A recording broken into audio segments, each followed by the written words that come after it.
હું કિરીટભાઈ ઝાલા, ઉંમર વર્ષ 69, તક્ષશિલા 2માં હું રહું છું. આજ રોજ તારીખ 25/8/2024ના રોજ અમે બધા તક્ષશિલાના રહેવાસીઓ દ્વારા સહયોગથી અમે નિર્જા ફાઉન્ડેશનનો સંપર્ક કર્યો. નિર્જા ફાઉન્ડેશન શહેરની અંદર સ્વચ્છતા, આરોગ્ય અને વૃક્ષારોપણ અંગેની વિવિધ ખૂબ જ સુંદર પ્રવૃત્તિ કરી રહ્યા છે. આ વૃક્ષારોપણ આપણા નહીં પણ આપણા ભવિષ્યના બાળકો માટે ખૂબ જરૂરી છે.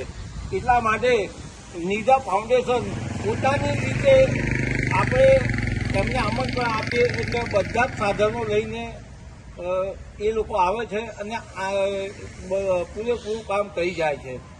હું સૌને વિનંતી કરું છું કે તમારા ઘેર કોઈ શુભ પ્રસંગ હોય, કોઈ મરણતિથિ હોય, કોઈ પુણ્યતિથિ હોય તો તમારા કુટુંબના માણસની યાદની અંદર તમારે ઘેર, તમારી આજુબાજુ તમને એ ફાવે તે જગ્યાએ મંદિરમાં, મસ્જિદમાં કે સ્મશાનમાં વૃક્ષારોપણ નિર્જા ફાઉન્ડેશન દ્વારા કરાવો અને પુણ્યના એક કાયમી ભાગીદાર થાવ.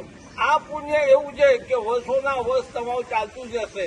તમારું નામ નહીં હોય પણ તમારું પુણ્ય ભગવાનને કંઈ નોંધાવતું રહેશે.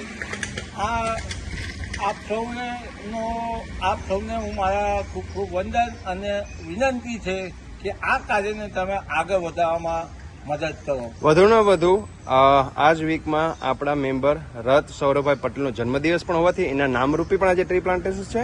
તક્ષશિલાના ભાઈઓ વતી પણ આ પ્લાન્ટેશન કરવામાં આવે છે. આપનો પણ ખૂબ ખૂબ આભાર. Thank you. જય હિન્દ.